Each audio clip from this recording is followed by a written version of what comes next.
not selfish. It's not narcissistic. I really feel for children of parents who watch Matt Walsh and Ben Shapiro talk about this kind of thing, because it puts so much guilt onto people for just existing as themselves. Just being a gay person and having a pride flag in your classroom is selfish and inconsiderate and ruining American institutions. Baloney. Such an enormous overreaction. Own sexual proclivities. And she doesn't feel weird about inviting kids to take part in that celebration, or forcing them to, in fact. They shouldn't feel weird about it. It's quite normal. And he's saying kids again. He's specifically saying kids. I just want to remind you that that person said, if your campus is a safe place for you to do this, then I think you should. Not only do it if you think it's, going to be a vaguely accepting environment.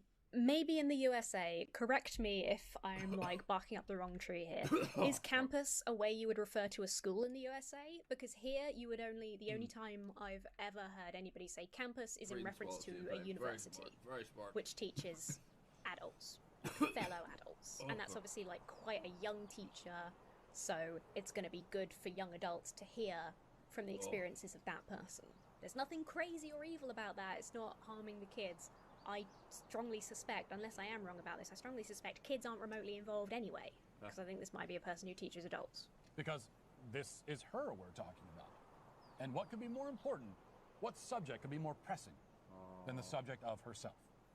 This is all he's just making this up. He's taken one short video and he's invented a caricature, a straw man of this non-binary person to portray them as selfish, and he just keeps repeating how selfish they are, how it's a temple to this person, it's so selfish, talking about their own sexual proclivity, whatever the fuck he said. All of this is made up.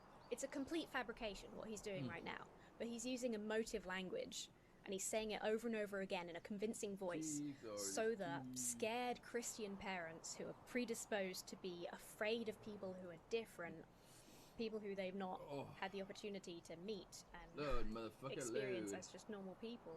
He's reinforcing those fears through his use of language. That was also the approach of the teacher in the next clip, who recorded a video sharing her thoughts after having just come out to her 6th grade students. Okay, so this is actually kids. 6th grade, let me just...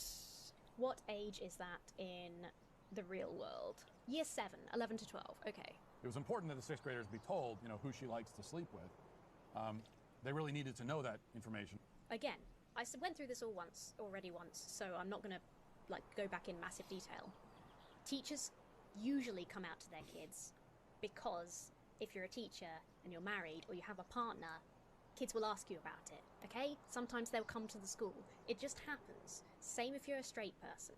If I am a straight woman teaching a class of kids and I'm married, they're going to be like, oh, are you married? And I'll be like, yes, I have a husband, he's called this. That's technically me coming out in exactly the same way. Just there's no stigma attached to it. And Matt Walsh doesn't mind people being straight, so he doesn't register that it's the same thing. About their teacher's sexual behavior, so she was sure to inform them. Sexuality is not about... I was going to say sexuality is not about sex, but the fact that it's even in the word makes me feel like that's going to sound redundant and people are going to take the piss. Sexuality is not just about who you sleep with. Yeah, we know that. Queer people have existed forever. Telling someone you're gay is not telling someone about your sexual habits. Telling someone that you're straight...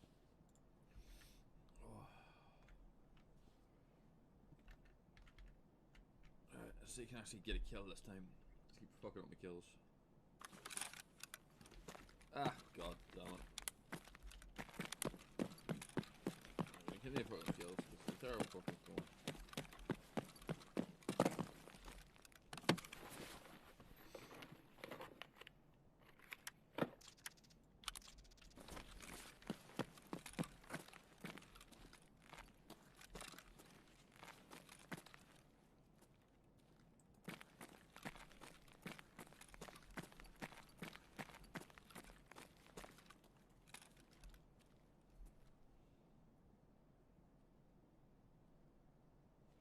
Okay, he's not pushing down me.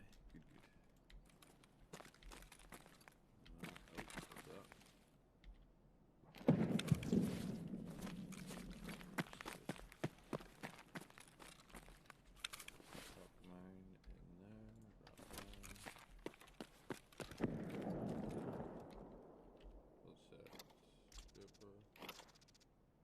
that. Don't need that. Check this. See, I wonder is there a cunt in there?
Fuck.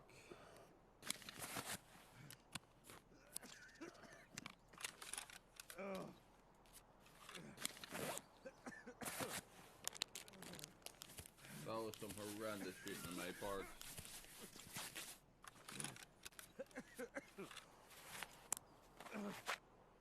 I think I can see me ass chest, which is fucking stupid.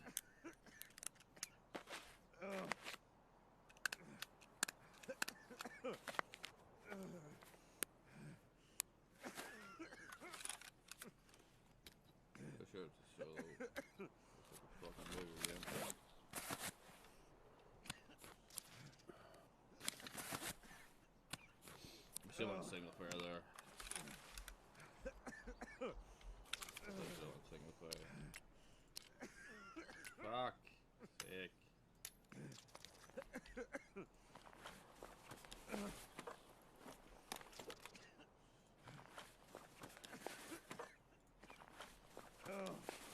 Yeah, I did not deserve to win that fight.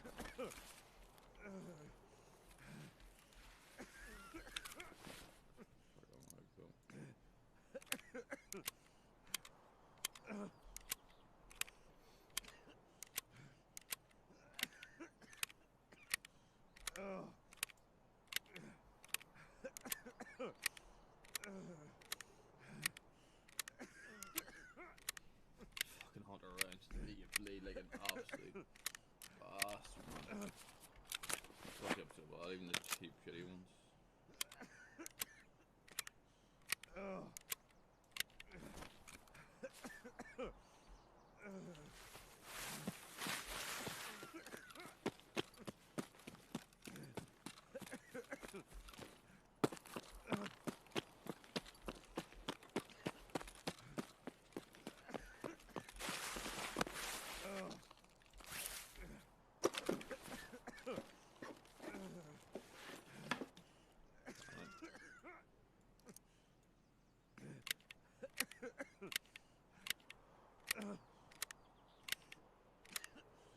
I need some painkillers, or else my guy's gonna keep shooting.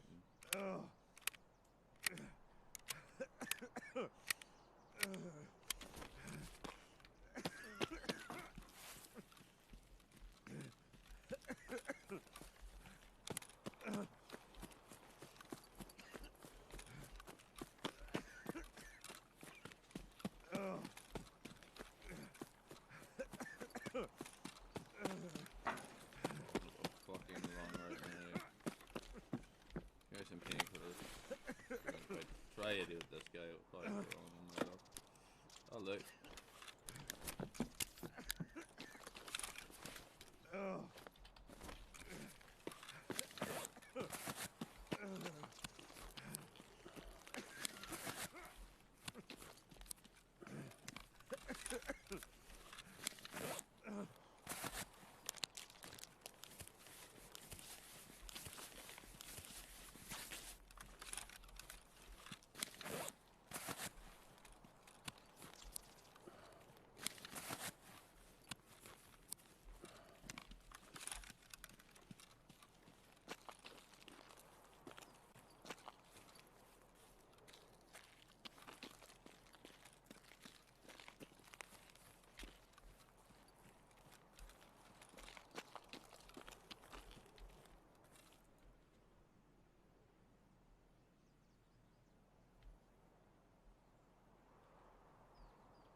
I heard that.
Two of them. It's fucking two of them. Again, even indirectly, like saying, "This is my husband." That is telling people as much about your, sexual desires, your sexual habits, as telling someone you're gay. It's the same thing. It gives the exact same information. Matt Walsh must understand this. He either isn't very intelligent, or he knows this, and he's pretending it's a scary, horrible thing only if you're queer, so that people will click his videos and engage out of fear. To impose these fear tactics on an audience, which is pretty shameful, I think, and not very Christian. So I just came out to my students. I've been wanting to do this for the past 2 years. This music might be copyrighted. I'm going to pop the captions on just in case I end up having to mute this, because it's got music in the background. So I just came out to my students. I've been wanting to do this for the past 2 years. Sorry, I'm like so emotional. And I just haven't had the courage to do it out of fear of judgment, mostly from their parents. And people like Matt Walsh. I had these kids in 4th grade, and now I have them in 6th, and I'm sending them to middle school, and I love these kids so much, and I trust them, and they make me feel safe, and I know they love me, and it just felt right, and I did it, and it was so beautiful. They had so many questions, which I loved. They wanted to learn, and they wanted to learn about me, and they were so eager, and a few of them clapped, which was so precious. So you notice how this was a spontaneous and emotional video revealing her true feelings, and yet she took the time to edit and add the inspirational soundtrack in the background. I mean, it's hard to think. Every conservative influencer we've looked at has included emotional piano music in the background. So this person just did an emotional thing and they wanted to share it, and they wanted more views, so they added emotional music.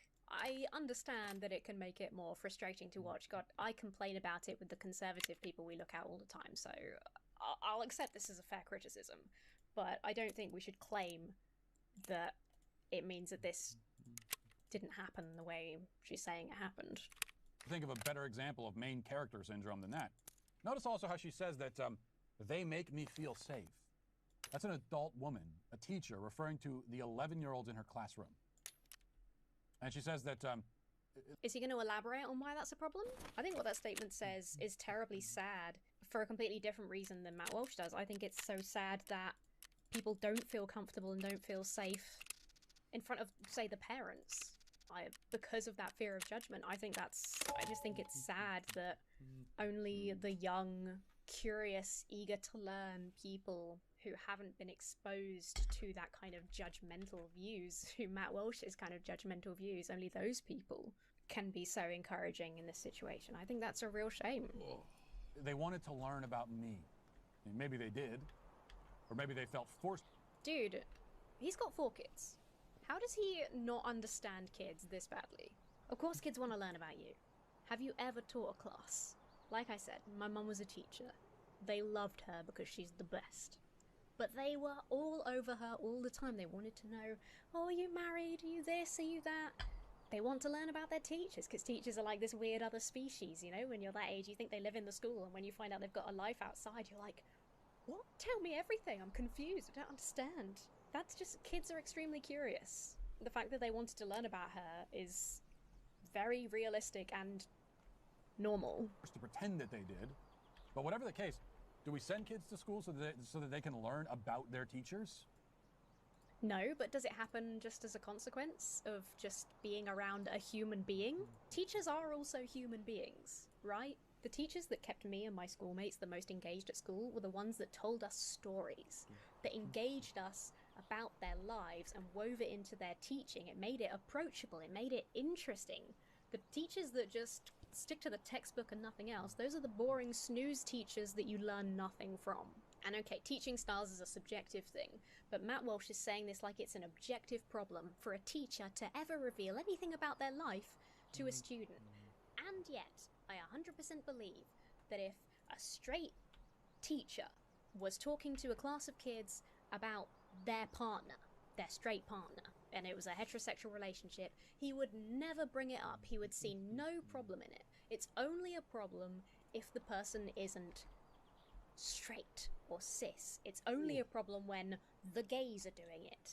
Maybe self-reflect on that a little bit, Matt Walsh. As far as these teachers are concerned, the answer is yes. What subject could be more important than the subject of themselves? And on the subject of themselves... Again, he's just extrapolating this from nothing. He's just making it up to make these teachers sound horrible and to make all American teachers sound awful, which is just absurd and deeply insulting. What could be a more important detail than their sex lives? See, they see themselves as defined by their sex lives. These teachers are all so self-serving, says Matt Walsh on The Matt Walsh Show, who said he didn't need to contact an expert on writing children's books because he's the expert, having never written one before. Like, the fact that teachers come out to their students sometimes, compared with Matt Walsh and the way he self-advertises and presents himself. I don't think there's anything wrong with that. But if you're gonna keep calling people selfish narcissists just for existing, I don't know, maybe you're trying to deflect something? Maybe you feel a little bit of personal guilt over some selfishness in your own life? I'm just guessing, because that's apparently what we do on The Matt Walsh Show. And they see the world as revolving around themselves, which means that the world revolves around their sex lives. No, it doesn't. Again, if you're straight and you tell someone you're straight, if you're a woman and you introduce someone to your husband, technically, you're telling them about your sex life. Just as much as anybody who is gay is. But you're not actually, because we're reasonable people and we understand that human relationships exist and that those can exist with or without sex, and it's not really our place to question or judge. Maybe Matt Walsh, genuinely, when Matt Walsh hears that somebody is in a relationship or hears somebody talking about their relationship, maybe his mind instantly goes to sex, and that's why he's got this warped view. This mentality makes for dysfunctional people. And with enough of these people in the education system, whatever their sexual orientation, it makes for a dysfunctional education system. No. And that is why You're teachers who come out to their students are today, certainly, and finally, cancelled. Back to my earlier question. Will Matt Walsh actually answer the question that is the title of his video, Why are so many teachers coming out as LGBT to their students? No. It's just a hypothetical, I guess. So he's got no theory. Oh, fuck. I have to bite my legs and shit again. It's just fucking... This is a fucking piss take. Honestly, God. Right, gonna have a gay up here somewhere. Now and bring flashes.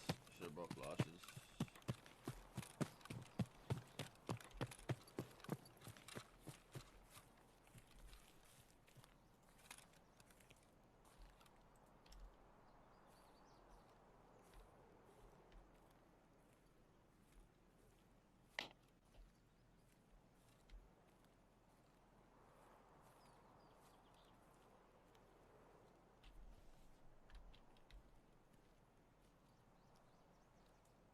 Motherfuckers.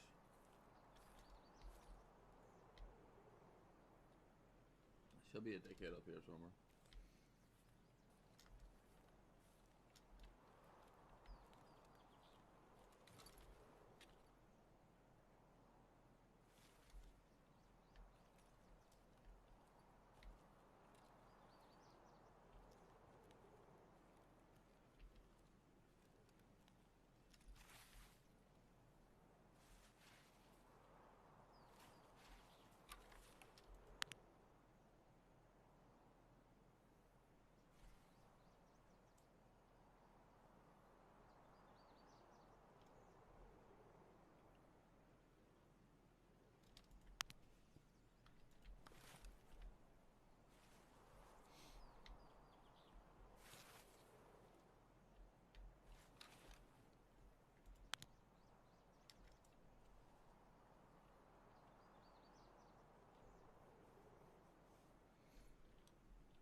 I heard that guy.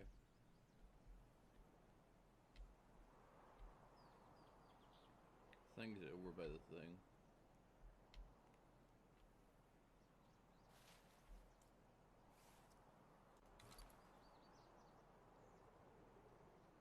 Wasn't going paranoid, but that sounded like it was over the stash to me.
Fuck.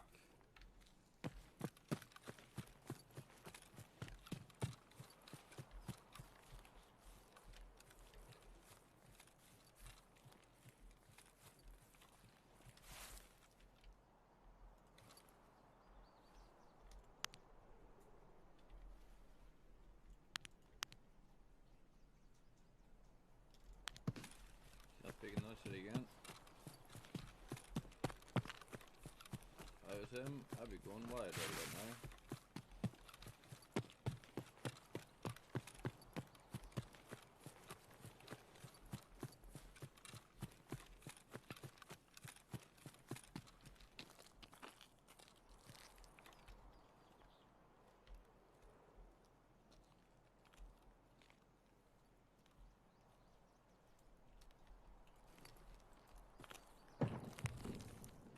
You know, since the guy had the chance to do one fucked up.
Give this one a minute, because I feel like that's a pretty good bet. The people are going to use the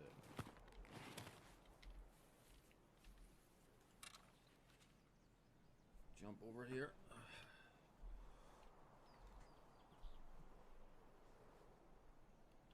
I'm pretty sure there's still someone you sick.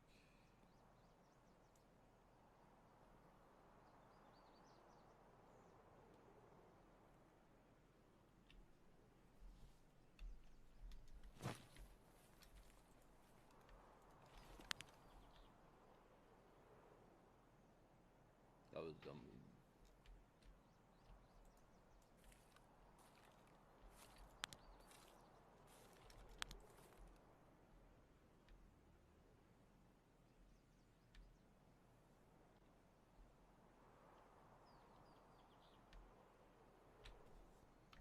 I heard glass.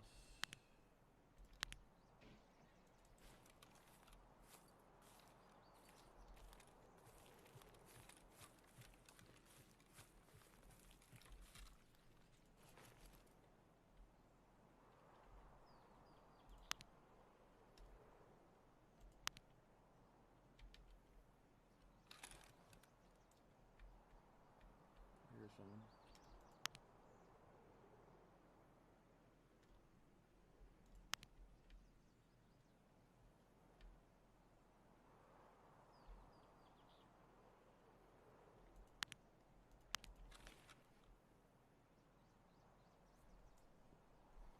Someone's fucking busting glass over there.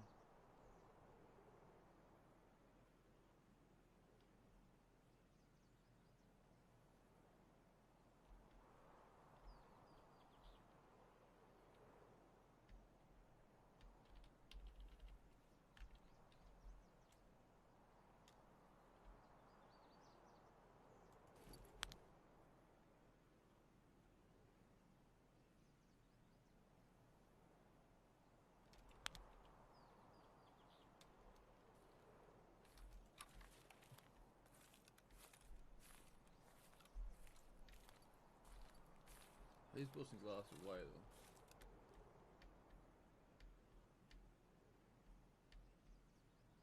Yeah, dude, nice.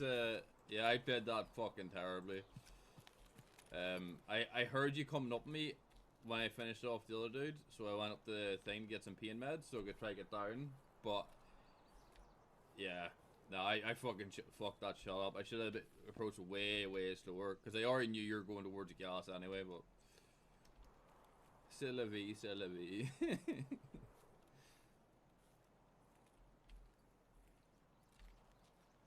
Who the fuck is busting windows? Someone is busting glass here, and I do not like it.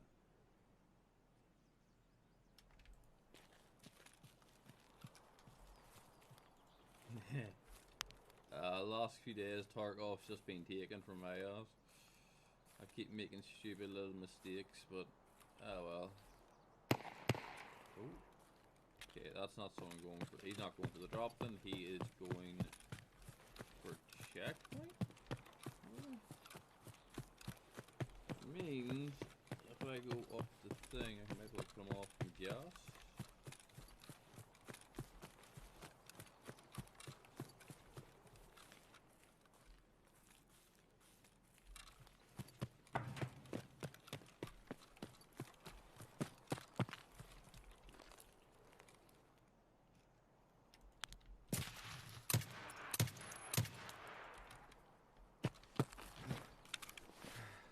See that guy at all? He had time to get a headshot there. Dumbass.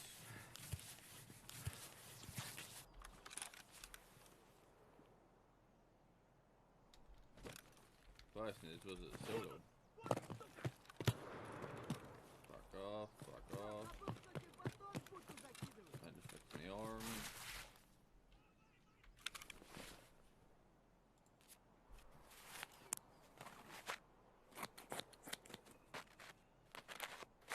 That was one of the dudes from USAC.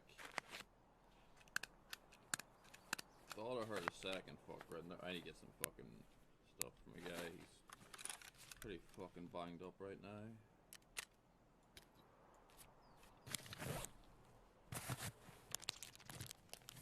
So he is.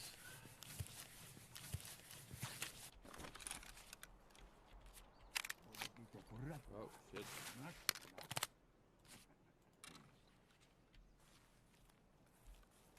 I think he's the other side of the wall. It's just not a big threat right now. Yeah, he's the other side of the wall. Okay, we're good. Still just front of a buddy.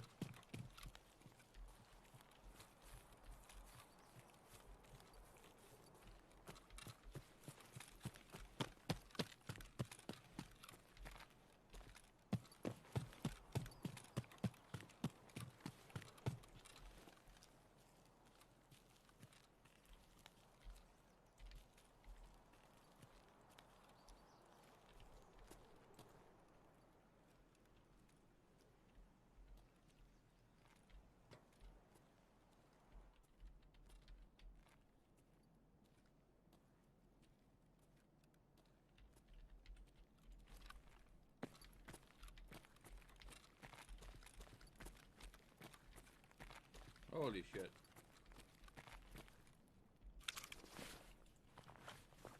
Someone's having a fun day. More scars though? Yeah, that's good. So that's the guy I seen ages ago. Still on it. You had time to land a headshot on me, why didn't you? Yeah, you definitely had time to land a headshot, man. You're on the fucking some players I do not understand.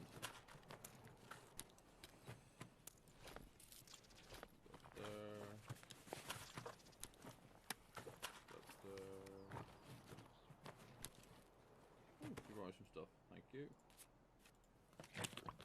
Need that. Need that.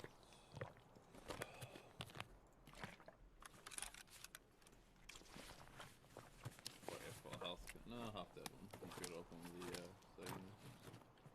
There's the VPO. She can find out with that thing.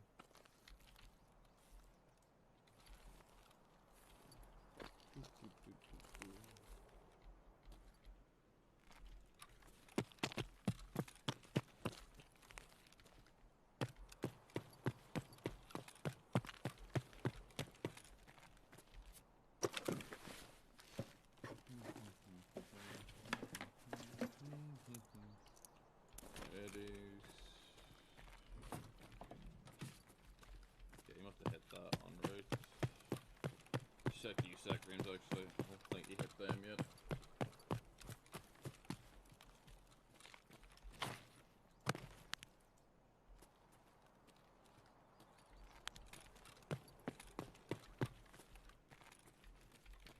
Yeah, I know he's hit them right.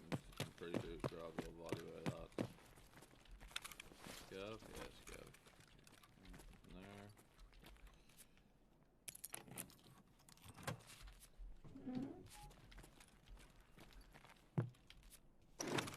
He should have had me there. That's if he runs that, I think.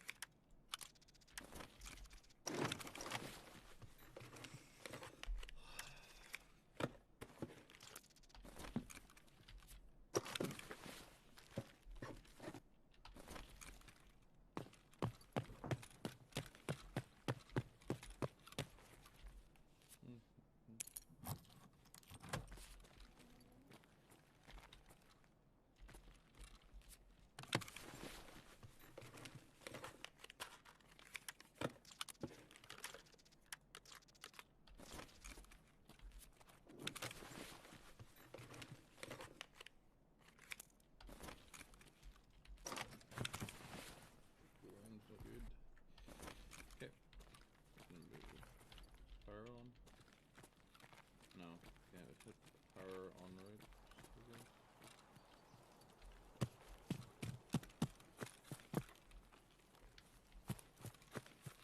Kill, presumably fresh refuel, yeah, should be in that. Get that one out for run. See that shit goes.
See these fuckers.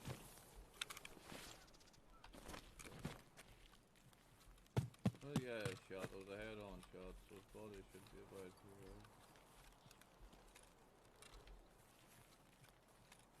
Was it that guy? No. Yeah, it was not food. Where's the dude I doing?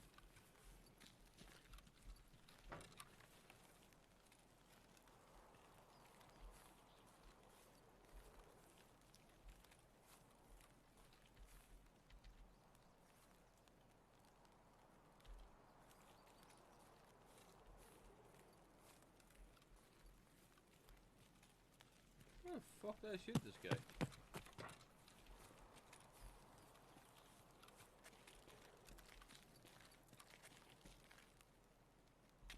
Fuck up, I've been too long from.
Faster?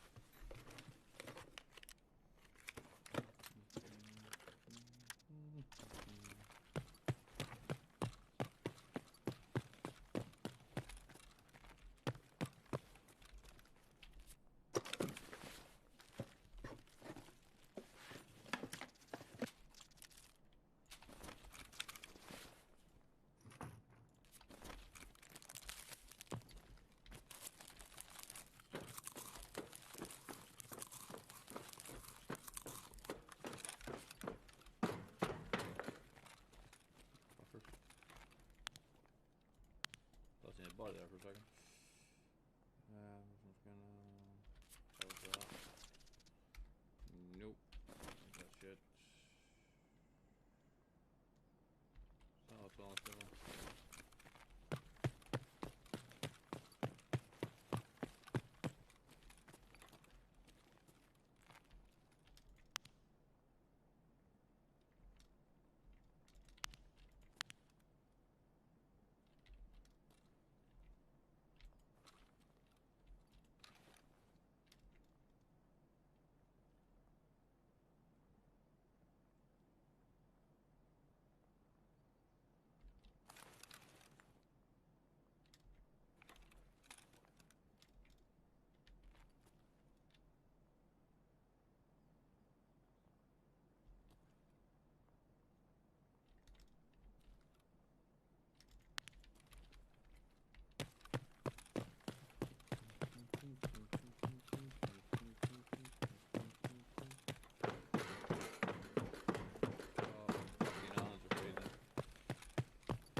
ночи.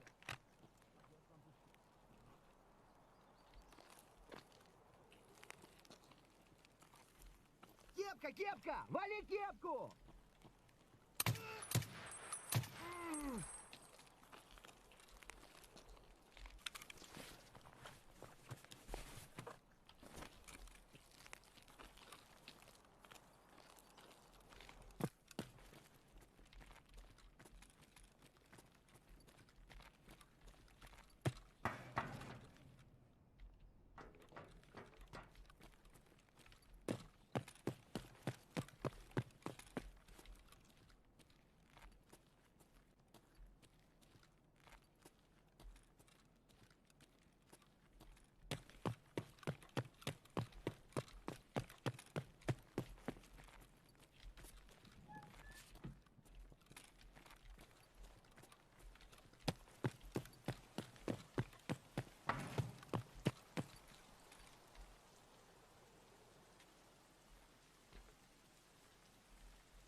Most of the time when we're in control of a video game character, they're skilled, competent, and totally in control of the situation.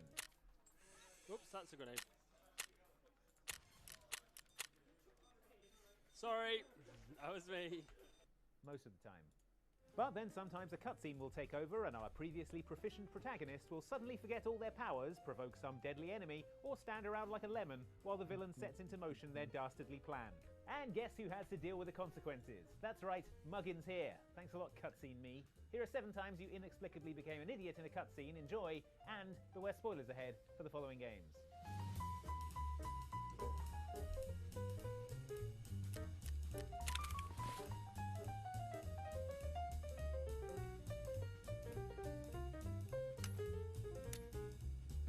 Guest list only.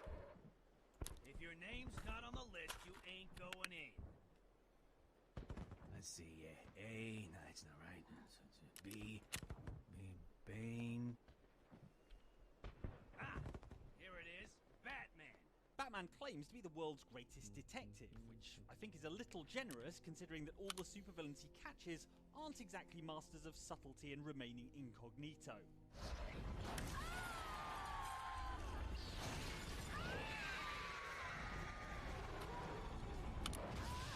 That's certainly the case at the end of Batman Arkham Asylum, where the Joker invites Batman to a party in his honor at the asylum's visitors center.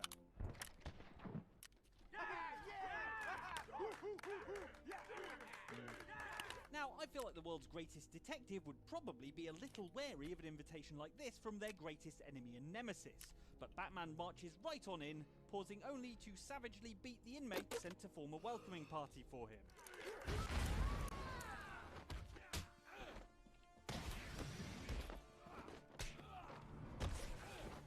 What happens next, though, is really going to put that world's greatest detective title in jeopardy, as the game switches into a first-person cutscene in which you can do nothing but move the camera around as the Joker with a TV for a head explains his plans to you from behind a glass screen. Don't tell me you've not been looking forward to it. The Joker then pretty much tells you the TV is a bomb, sets it down on the chair, and then walks away counting down from 10, like you would do if you just set down a bomb. You don't want to miss this, really. Now, if we were in control at this point, I'm sure we'd grappling hook up onto the roof and swing away to safety. The actual options available to you in this quasi-cutscene are to A, stare at the bomb, or B, move slightly further away from the bomb and then stare at it. And then it goes off. Oh man, who could have seen this coming? I mean, no one, right? It even flummoxed the world's greatest detective. I know it was the fox that set you free. Now where is he? I do not know what you're talking about. You will tell me. Where can I find the fox? Fox McCloud from the Star Fox series is an expert pilot, a crack shot, and, as seen from his appearances in the Smash Bros. Series, a world-class hand-to-hand combatant. All of which is even more impressive when you remember that he is a fox, and as such, eats out of bins and doesn't even have opposable thumbs. Earlier Star Fox games weren't very cutscene heavy, meaning that Fox didn't have many opportunities to screw up during a cutscene and make us look like an idiot. That's not the case in GameCube game Star Fox Adventures, however, which is an action-adventure game in which Fox travels to a dinosaur planet to beat up a bunch of lizards with a magic staff. What?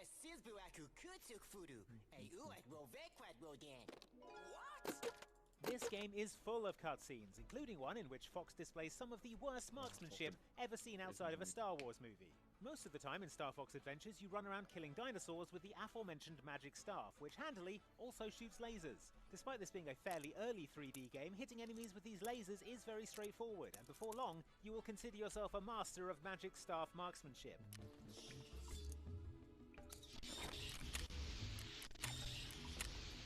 Up until the cutscene in which Fox finds himself face to face with General Scales, seen here, a tyrannical leader who plans to take control of the dinosaur planet of Sauria by force. Given that Scales is unarmed, Fox has his laser-shooting magic staff, and they're standing about 8 feet away from each other, you'd think this would be a pretty one-sided encounter. Until you remember that this is a cutscene, and Fox goes on to miss his shots an astonishing 10 times in a row. Get the spellstone out of here!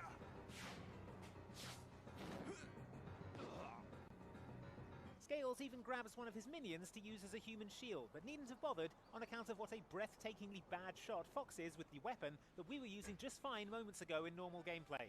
Fox then stops shooting, and the two sort of stand around for a bit before Scales gets bored, goes invisible, and wanders off.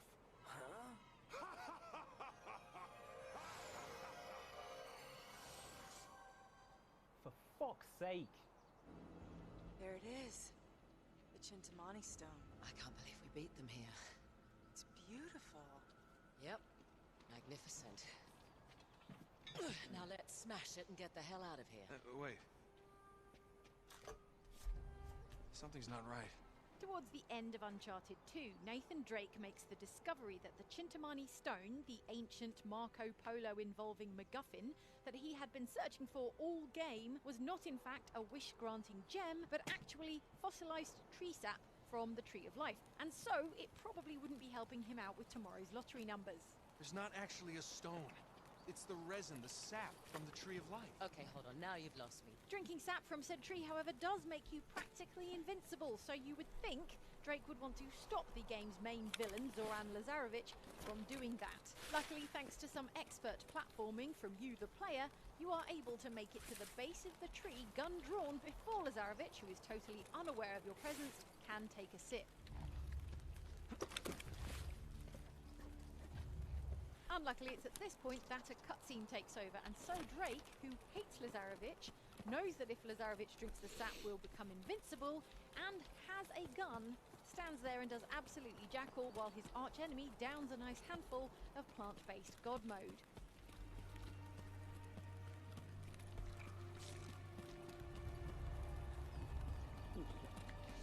This sap, of course, heals all of Lazarevic's wounds and makes him all but unkillable, but at least he's still unaware of Drake's presence, until Drake starts loudly talking to himself. What the hell? Delay. Alright, Drake, since you're apparently in charge, I'm gonna go make a cup of tea. Good luck in the final boss fight. I'll be back to see how you get on.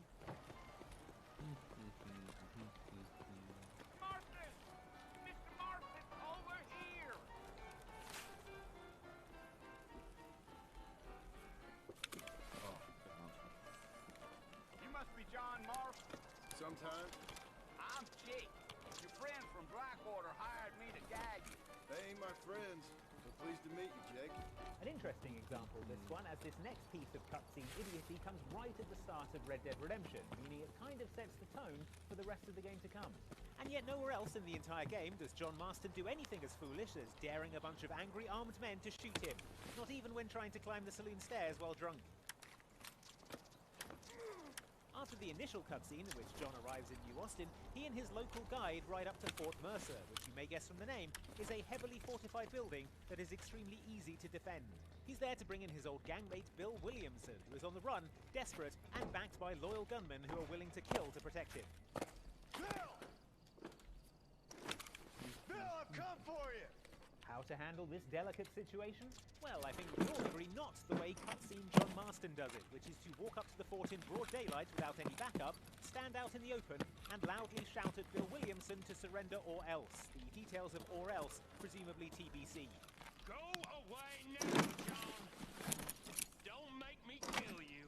Naturally, Bill Williamson replied, "It's fine, thanks. A point proven by the 3 rifles being trained at the, once again, totally unprotected cutscene Marston."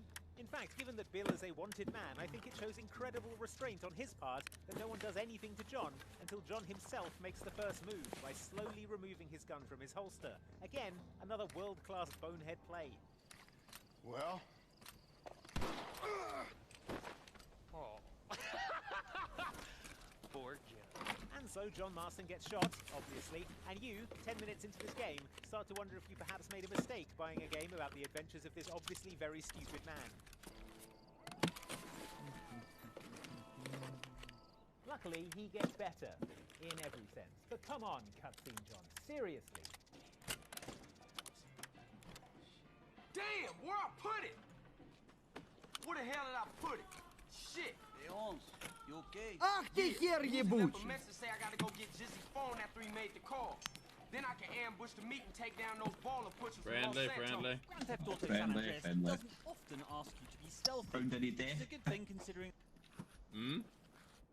Have you found any dead players yet? Not yet. I think I heard a bit of fighting at fucking dorms a while back, but nothing much. Alright, man. I've not seen any in that old gas, so I'll head over to dorms. Good luck, man. Cheers.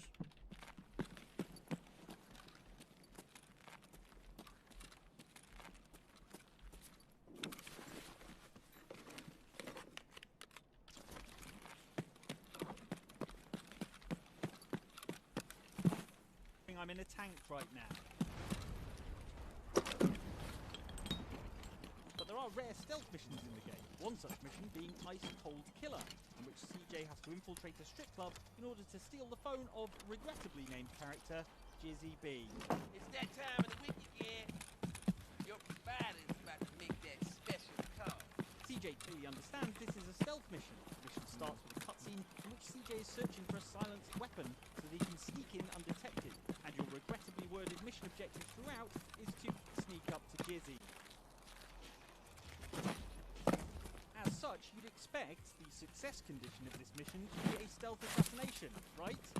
Sneak up to Jizzy, shoot him with a silenced pistol, take the phone, and then get out without anyone knowing you were ever there. No, you f***ed up. Wrong! Because while that may have been your plan, cutscene CJ has other plans. And as soon as you get within shouting distance of Jizzy, CJ storms up to him, waving the gun in his face, and shouting about Jizzy's many flaws as a human being. None of which, amazingly, include his name. Ass seller. Gay push. Piece of shit trash. This, you'll notice, is the opposite of stealth. But it wouldn't be so bad if the cutscene ended with CJ killing Jizzy and finishing the mission like you're supposed to.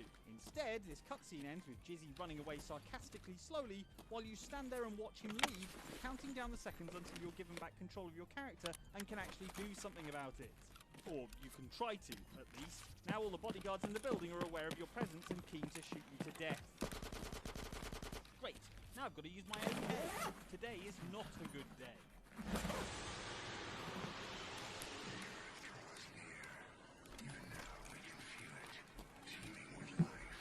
With the name Brother Moon, Dead Space 3's Brother Moon sounds like a friendly, anthropomorphic cartoon moon who will sing you a song about friendship and brotherhood. It turns out it is the exact and horrifying opposite of that, because Brother Moon is a giant ball of dead flesh that eats the biosphere off planets, sends everyone living there mad, and then turns them into space zombie necromorphs and barely sings at all.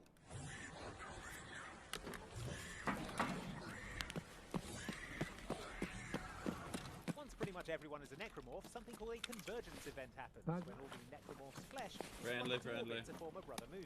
That's got to be a...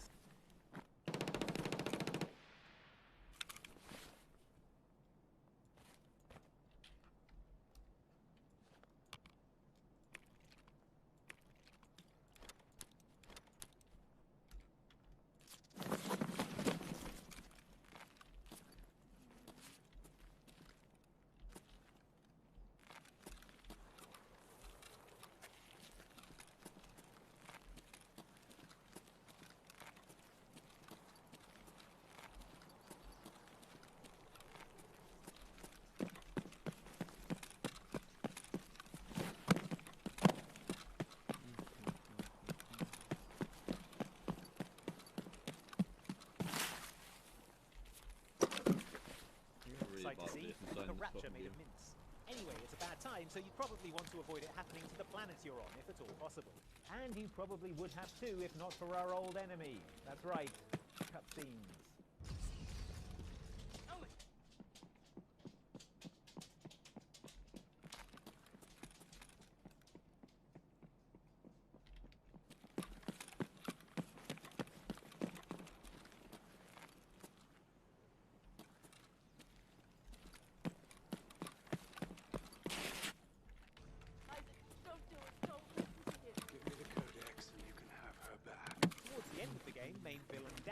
Hero Isaac Clarke's ex-girlfriend Ellie held at gunpoint, threatening to kill her if the two playable characters, Clarke and Carver, don't hand over the Codex, the item he needs to wake up the zombie supermoon. Do it. You got a second chance. In a totally non-interactive cutscene, Clarke and Carver, who each have a clear shot at Danik, by the way, get into this trolley problem debate where the trolley is a Death Star made of flesh. Wow, tough decision. On the one hand, we want to save Ellie, but on the other hand, the lives of all humanity are at stake. Obviously, we'll have to think long and hard about whether to hand over the Codex to the madman who wants to end all human life. Carver!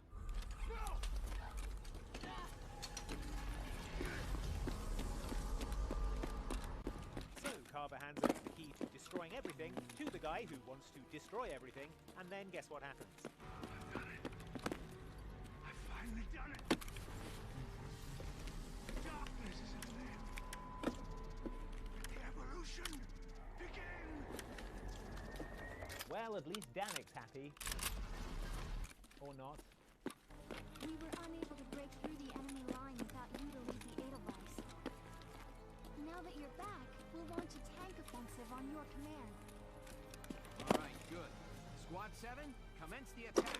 War is, of course, hell. This we know. And you might think it would be a new kind of hellish in tactical military RPG Valkyria Chronicles, in which you are fighting a harrowing, continent-spanning, old-timey war with a squad of plucky anime teenagers. You might think that, except consider this fact. If one of fresh-faced squad leader Welkin Gunther's adorable anime teens gets brutally mown down by enemy fire and their HP drops to 0, they can always be saved if a nearby ally calls for the combat medic who will rush in and prevent your anime teen from dying.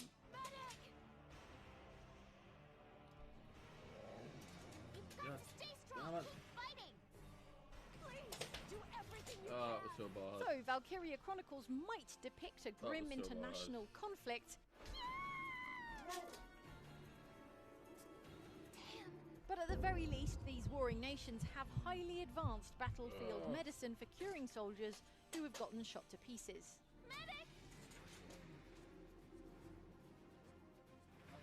Sit tight. Help's almost there.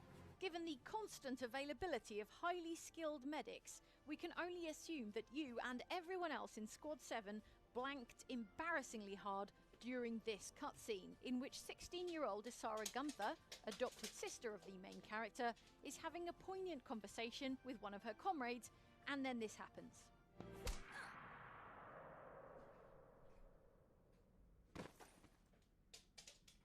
Isara. Downed by a single shot, Isara lies surrounded by her allies, any of whom could call for medical help, but don't, each of them having forgotten how their squad has access to miraculously life-saving field surgery. Now we're friends.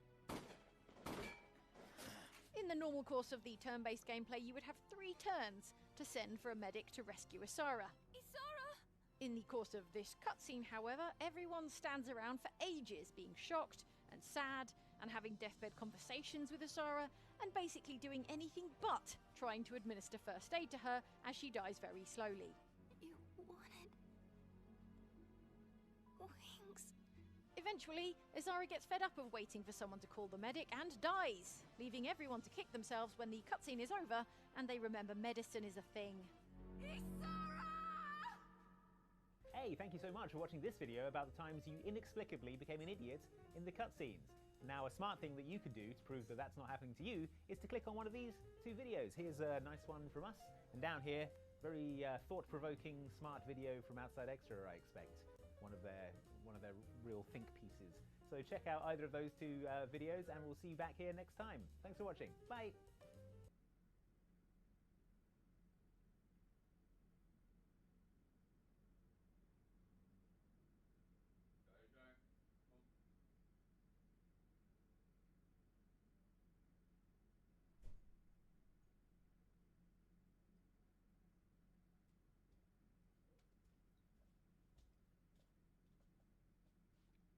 see barking stuff again.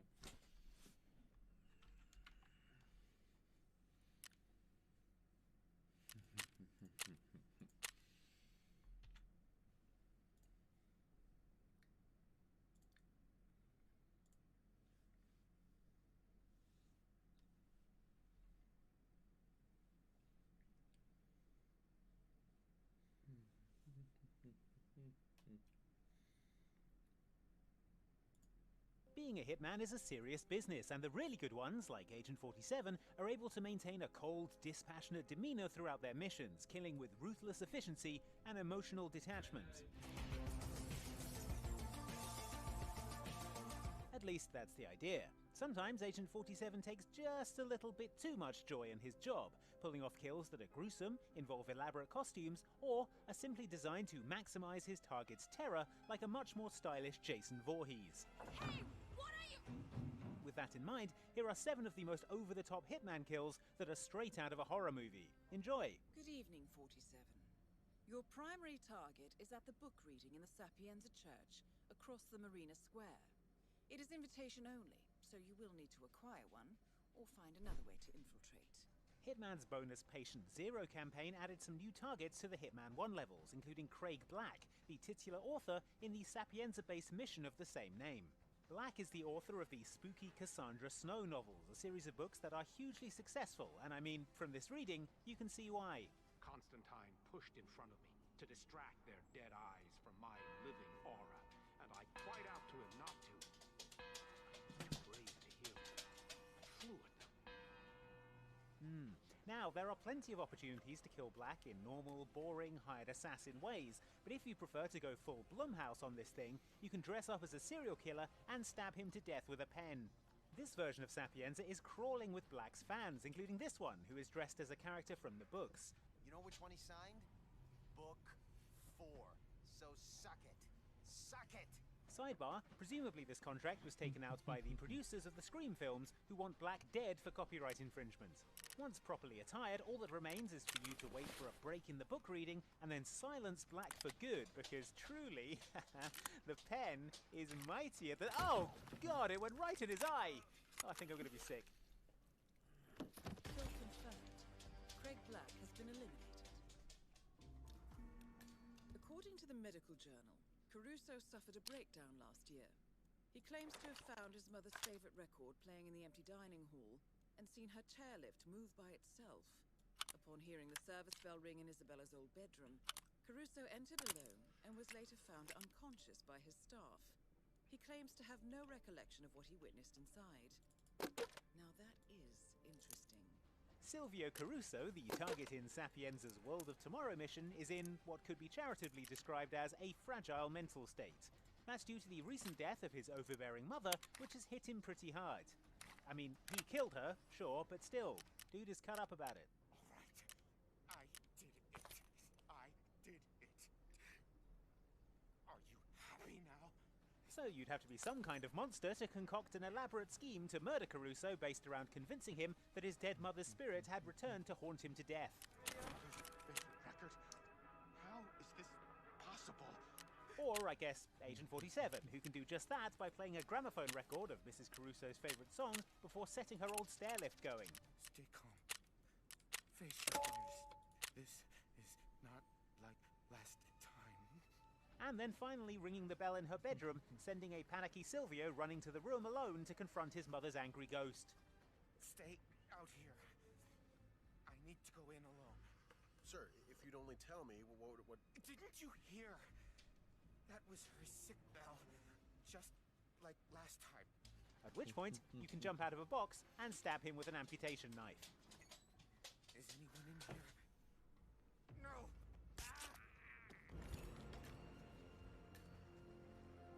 Which, I mean, at least put on his dead mother's clothes, if you're going to go this far, 47.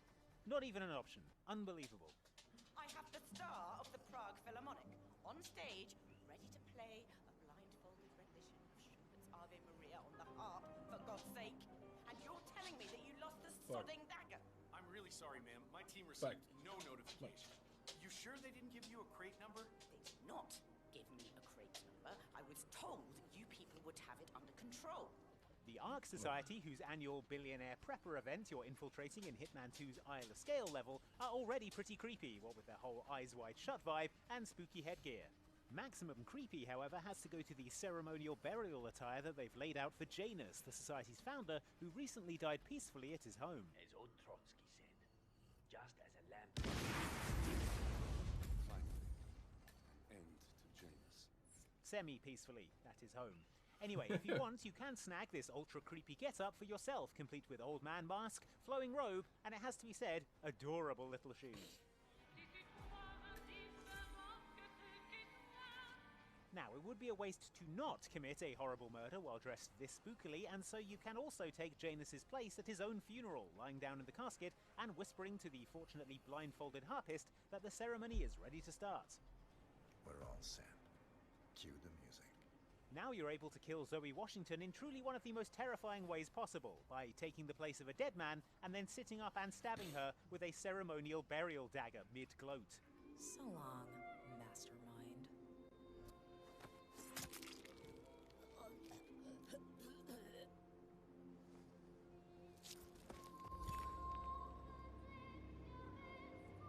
One target down. Nice work, 47. You seem remarkably okay with this, Diana. I'd say this is probably the point to maybe step in and have a word. Council still in session? No, they've called a recess. Sophia Washington wants them to pass some kind of motion, but one of the council members is fighting her tooth and nail. Huh.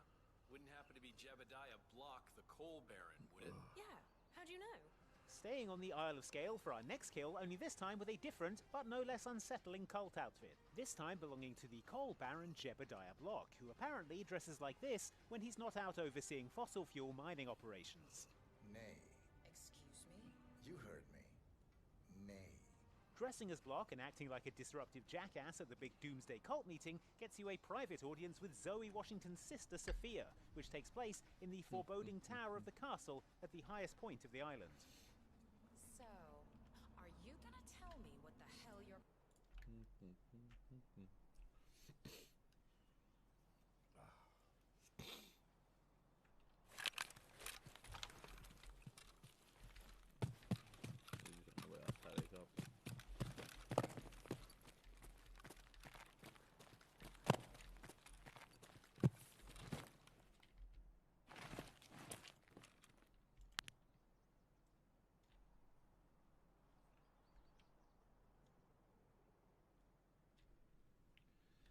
That's about 150, I'd say.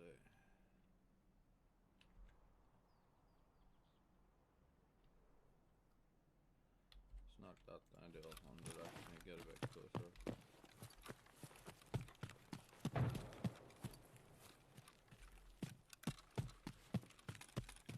There's definitely a spawn over here. I know that for sure. Someone just died. Awkward spawn that I bounce directly on them the moment he starts walking.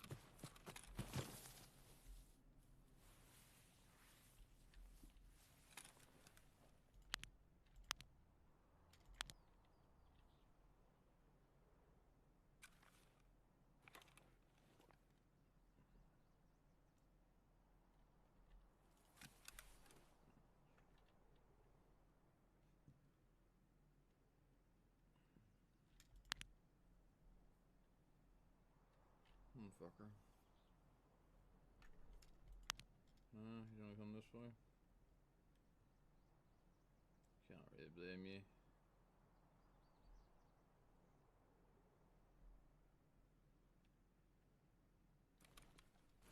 If you've learned to spawn to any degree, you know there's probably someone waiting here for you, so I get it. Oh well.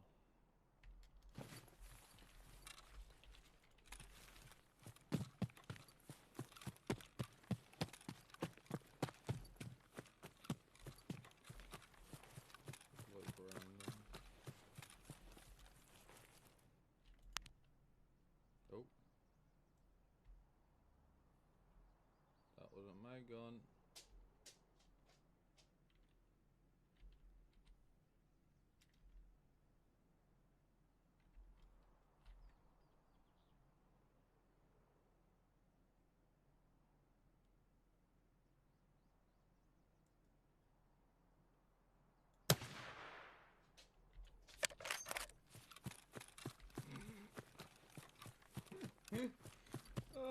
I feel so mean.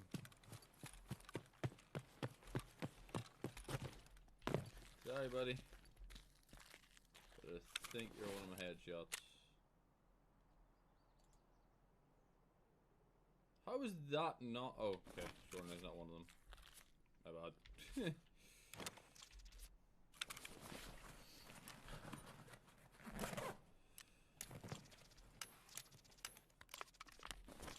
Shoreline is one of the fucking paths.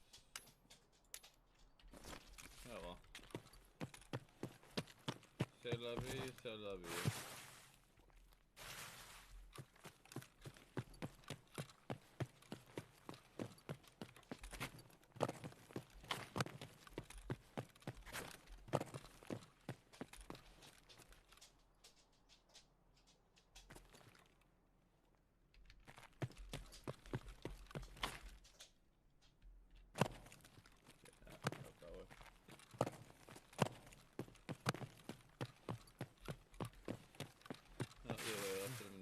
From back there, there's one slightly further up.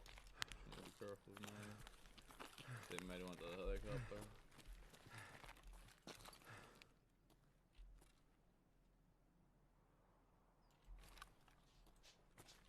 I didn't hear a weapon, I hear him open something.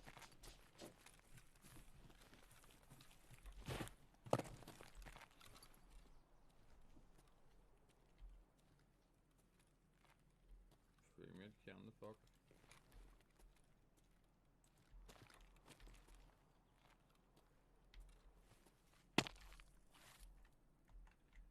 With these first stuff open, so why are you dying in frames? Much quicker than any reason that. Just again.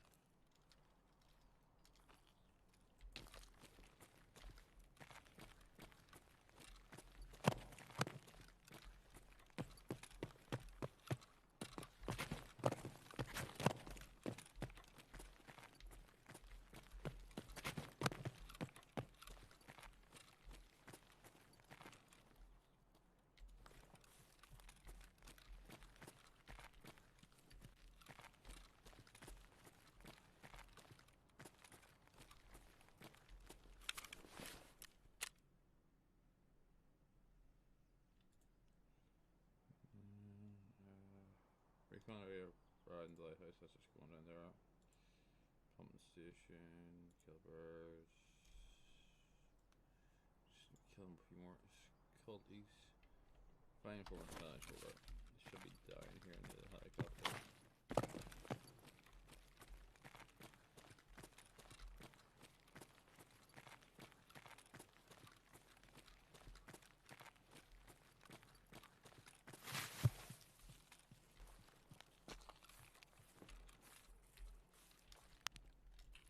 Fucking frame rate, seriously. God damn, it's so bad in this map.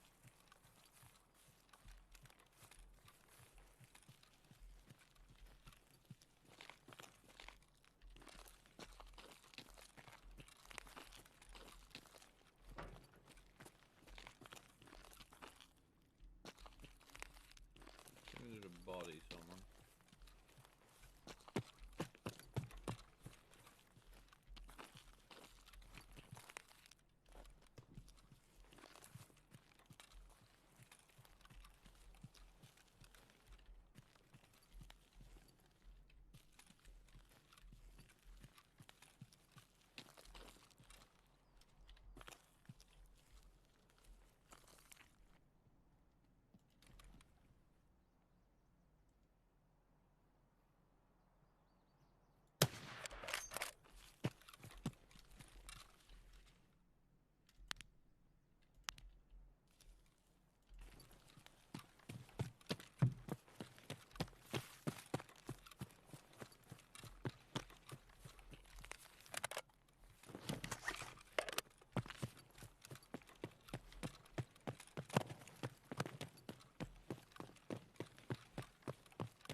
had a buddy. Of course he had a buddy. Because she's a hitman target, Sophia will dismiss all her guards so that she can give you a bollocking in private, and then, honestly asking for trouble, she'll go over and start inspecting the open Iron Maiden she keeps in her office. We know about Montana. The mine collapse in 2015. It would be a shame if the American public got wind of your somewhat creative approach to safety regulations. It's at this point that even Michael Myers might worry he's being set up, as it's all a bit easy. Not 47, though, who will happily stride over in his spooky costume, boot Sophia into the Iron Maiden, and then slam the door. One target down. Nice work, 47. Oh, great. Now there's blood all over the kill switch detonator. I hope I don't accidentally press it while I'm wiping that off. A remote trigger. Must be a kill switch. No! 47, that was our only lead on the partners. Abort mission. Oh, man, what did I say? I don't understand where the father is gone. And have you seen him? No, it's very strange. He's never acted like this before. But we need to find him. People are waiting for confession, and Maybe it's Abiogenesis. what do you mean? He's looking for him too. And I heard rumors that they have history between them. Oh, that doesn't sound good.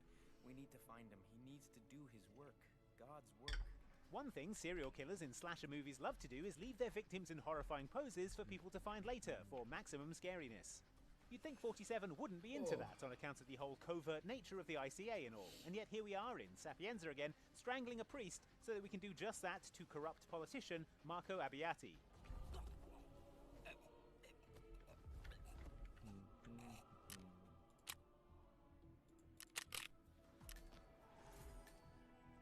Once dressed in his holy attire, 47 can then take a fake confession for Abbiati, at which point he will suggest meeting on the roof to discuss further cooperation between his corrupt political organization and the church.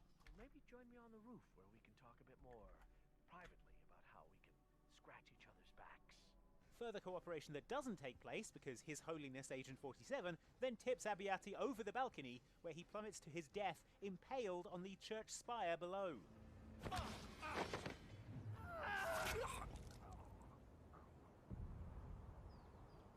Where he will remain for as long as you are still in the level, just on display for everyone to see. Not that anyone seems to notice.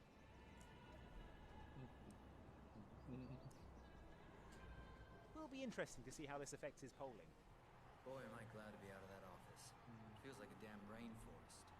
Isn't there an AC unit in there? Yeah, Knox wants it like that. He has this issue with his left eye. You know, the one that got burnt in the accident way back. Apparently it dries out in low humidity or something, so anyone messes with the AC, Knox gets real cranky. Like, you're fired kind of cranky, you know what I mean? Yeah, got it. Not ignoring good old-fashioned body horror, Hitman 2's Miami level includes a kill where you can make one of the targets, Robert Knox, put deadly poison in his own eyes. Knox, it seems, suffers from an eye condition where his eyes start to itch painfully if the climate he's in gets too dry. Like, say, for example, if someone were to fiddle with the air conditioning controls in his office.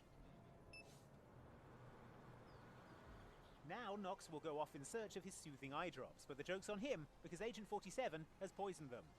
Are those eye drops, 47? And now they're giving off billowing clouds of red gas? I don't know, 47. I feel like that's pretty noticeable. Oh wait, his eyes are all itchy and swollen. Okay, I guess you're good. Unlike Robert Knox, who is in fact about as far from good as it's possible to be, as he puts deadly poison into his own eyes and then writhes around and dies in agony. No, what's happening? The pain! I suppose we should just be thankful he didn't have any medication that came as a suppository. You also need to eliminate Yuki Yamazaki, a Tokyo lawyer who works for Providence. Sodus has already given Yamazaki access to our client records and has agreed to provide a full list of active ICA operatives post-operation. Finally, we have this kill from Hitman 1's Hokkaido level, in which you can kill Yakuza lawyer Yuki Yamazaki by sabotaging a steam room so that it reaches deadly levels of heat, steam, and presumably relaxation.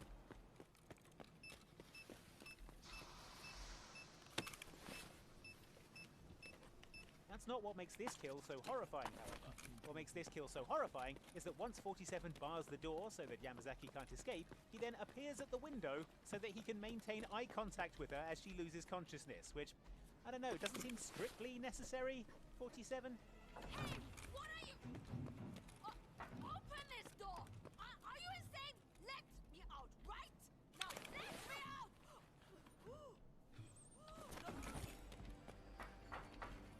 Ah, well, at least he's enjoying himself. So, those were some Hitman kills from the new Hitman trilogy, which have us slightly worried that 47 is enjoying...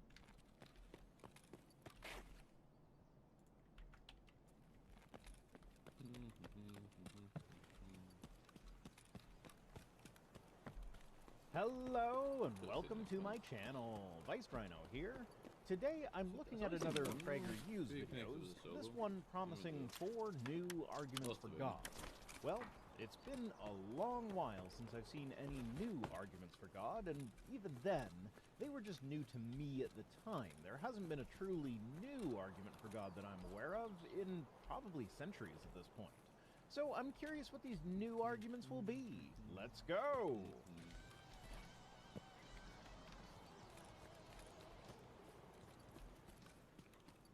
You know, for 27 years, I was an atheist. I thought anyone who believed in a god or gods was, well, stupid. Or uneducated, naive, gullible.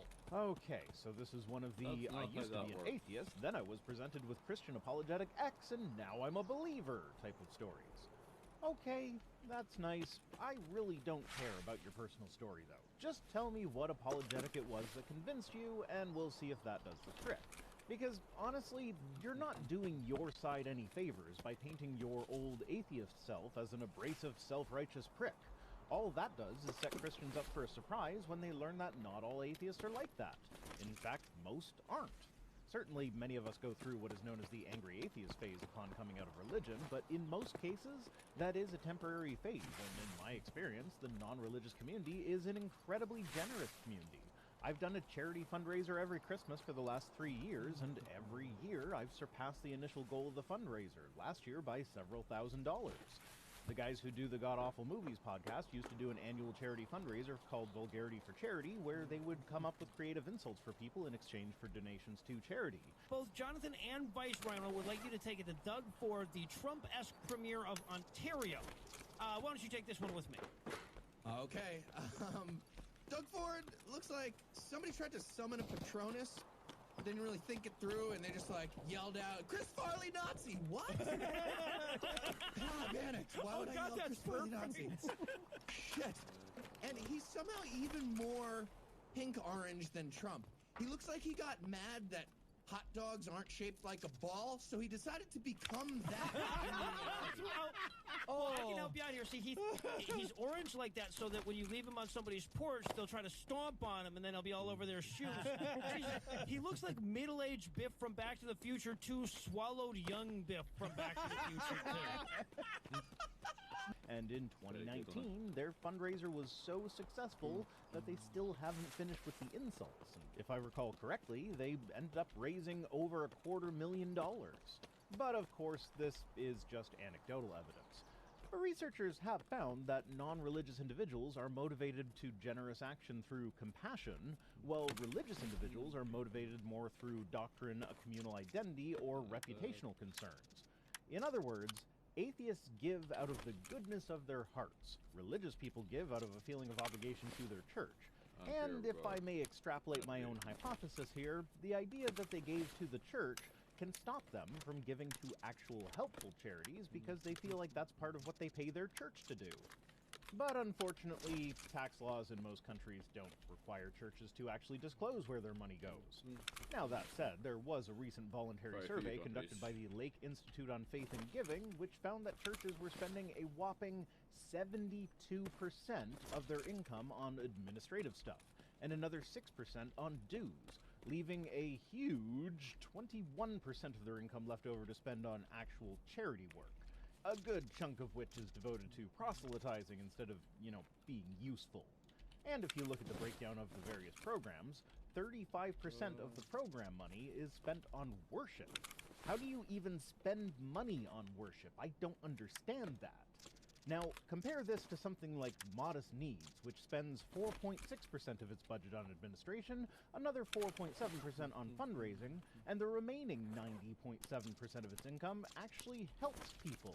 So we can see that a donation to a well-chosen secular charity will have a much greater impact than a donation to a church. And this is using data that the churches themselves gave voluntarily with no accountability of any kind to ensure that they were being truthful. In other words, this is the data that they gave thinking that it would make them look good. I would not be surprised at all if the reality were much, much worse. Okay, tangent over. Back to the video. Or just into the gig for money, sex, and power. Oh, god damn. Can we just get away from J. Warner Wallace and the whole people only lie for these 3 reasons thing? I mean, after all, everyone knows that religion is just a psychological crutch for intellectual weaklings, right? No, that's the apologist straw man of the atheist point of view. Most atheists will be perfectly happy to recognize that there are, in fact, some very intelligent people who happen to be religious. So, what changed my mind? Well, look, I tell the whole story in my book, Shattered, but for our purposes here on Prager University, I was simply challenged by my Christian teammates on the Cincinnati Reds to read some religious books, critique them, and then share with the guys where the authors were wrong. So, really easy stuff for anyone who is even mildly informed on the subject matter? Yeah, gotcha. Also, I know from other sources that the main apologist he was being asked to read was C.S. Lewis, the man whose best argument was that if you start with the assumption that the Bible accurately records the life of Jesus, then Jesus has to either be a liar, a lunatic, or the Lord. Of course, this whole argument does fall apart if you don't start with the assumption that the Bible is accurate, which should be a piece of cake for most atheists, especially once you learn when the various books of the Bible were written with relation to the events they supposedly depict. And why atheism is the only real and true outlook for anyone not deceived by fantasy, fiction, or mythology. I mean, for someone who wants to base their beliefs and values upon evidence and argument, not emotion and tradition. Personally, I'd put more stock in evidence than argument. When it comes to something like a God claim, even the best argument is not itself evidence for God. Even if there were a good argument in favor of God, that still would be insufficient to lead to the conclusion that a God actually exists. Now, that said, I have yet to see a good argument for God, but there's supposed to be 4 new ones in here somewhere, so maybe one of those will finally be the one. Now, simply put, I set out to disprove theism. That's quite the task there. It's really hard to disprove an unfalsifiable claim, which is why the null hypothesis is the way to go on that one. I didn't think would take very long. I mean, if you turn Christian because you failed to falsify the unfalsifiable, then that doesn't lead me to believe that your arguments are going to be, shall I say, intellectually rigorous. But I ran into some difficulties along the way. That's because you're an idiot. Difficulties like Aristotle, Augustine, because you tried to disprove. Oh, please tell me this is just background and this isn't representative of the arguments that you're calling new. The newest of those philosophers died over 700 years ago. At least we're not meant to. I mean, in simple terms, I was confronted with the awareness that there are really 4 big bangs that have to be accounted for, not just one. I'm unsure what any big bangs have to do with anything at this point. I thought we were talking arguments for God here, not cosmology. The only argument for God where cosmology becomes relevant is the cosmological argument, which definitely is not a new one. I'd never really even considered that before. I mean, we're all familiar with the first Big Bang, right? It's usually the answer given to the question, why is there something rather than nothing? It's the idea that there was nothing, it popped, and boom, there's something. That is not what the Big Bang is. The Big Bang was the initial expansion of space-time that led to our current instantiation of the universe. What came before the Big Bang is unknown at this time. Maybe it was pure energy. Maybe it was a bouncing cosmology where there were previous universes. Maybe it was the Hartle-Hawking state. Maybe it was nothing. The fact of the matter is that we do not know. So any assertions about what came before the Big Bang are just that, assertions. I mean, that time, matter, and space all came into existence in some great cosmological flash about 16 billion years ago. 13.7 billion years ago. This was filmed while the internet was a thing. You could have looked it up. You didn't have to say the wrong number. You chose to. Is such rigorous attention to detail indicative of the quality of your work normally? There was no gradual development, no transitional forms, just a binary flip. Wait, what do you think people think the Big Bang is? Did you hear Hovind give his 6 kinds of evolution speech often enough that you ended up thinking that the Big Bang actually is categorized as a type of evolution scientifically, and so think the lack of transitional universes is somehow damning? I don't often go for this response, but I think this merits it here. You're not even wrong. You'd have to do some serious research and studying just to attain the level known as completely wrong. You are so off base here that it's more likely that a separate universe just popped into existence somewhere in the cosmos in which you are actually right than it is that you actually have any inkling of what you're talking about I think here. someone's dead somewhere. A metaphysical, now you don't see it, and Yeah, now you do. someone's dead somewhere. Fine. I want to follow the evidence wherever it leads. No, you clearly do not, because you're here making arguments based on topics that you obviously are not even slightly informed on. However, astrophysicists tell us that this first Big Bang yielded only a handful of fundamental elements, and that it would take billions and billions of years for the nuclear furnaces of trillions of stars to yield the 118 elements in the periodic table. Well, that's massively oversimplified, and only 92 out of the 118 elements are known to be naturally occurring, so your numbers are off again. But yes-ish. Now, how does this have anything to do with theism or atheism? You're just describing how elements form, albeit poorly. Elements formed in the stars. Yep. Heavier elements formed in supernovae, but I doubt you'd know anything about that, so let's just say they're all formed in stars to keep things nice and simple for you. How would any of this either prove or disprove the existence of God? But the first theoretical cosmological Big Bang, well, it only yields matter and energy. It doesn't even begin to address the origin of life. So, it's not supposed to address the origin of life. The earliest life we know about didn't happen until about 10 billion years after the Big Bang. So why would we expect Big Bang theory to explain the origin of life? So, how do you get life from non-life?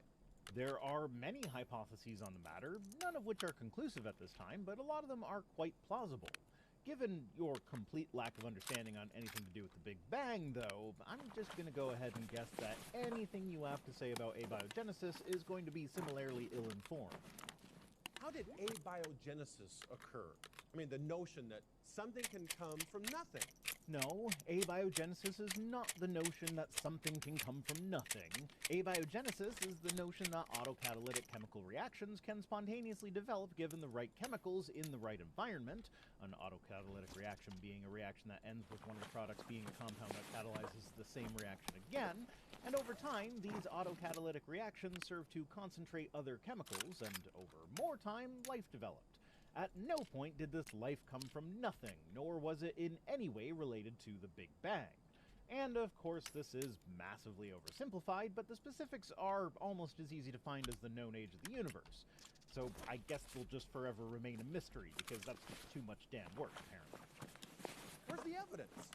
Here's a paper that shows the conditions that are known to form complex organic compounds that are important to life exist in solar nebula. Here's one that shows that a mixture of RNA fragments will self-assemble into self-replicating ribozymes and form cooperative catalytic cycles and networks, an important step in abiogenesis. Here's one that shows a self-sustained RNA enzyme replication in the absence of proteins or other biological materials, resulting in an amplification of the RNA, which could hypothetically be continued indefinitely. Here's a critical review of a bunch of the different hypotheses on the origin of the genetic code, which includes a bunch of evidence both for and against each of the different hypotheses, and I could go on. If you actually want the evidence, there is a lot of it out there. But if you just want to incredulously ask, where's the evidence? Then feel free to continue ignoring all the evidence. Just be aware that ignoring the evidence like that makes you look like a kid closing their eyes, plugging their ears, and saying, la la la la la la la, I can't hear you.